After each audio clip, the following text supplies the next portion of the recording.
Moinsen, hi Leute.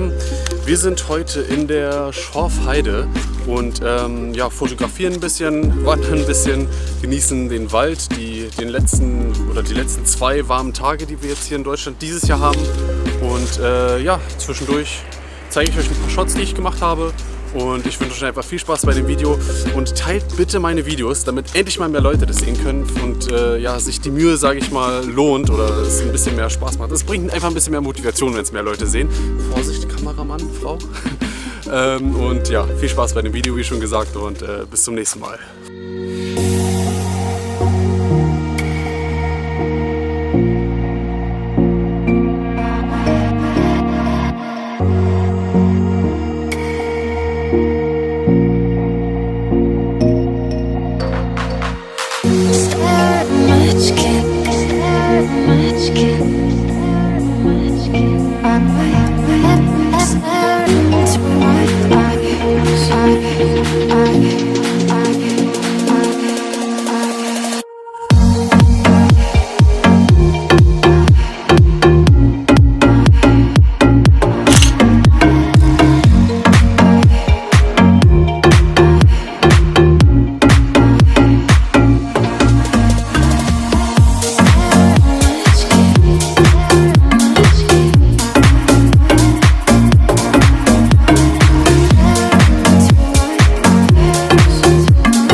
Much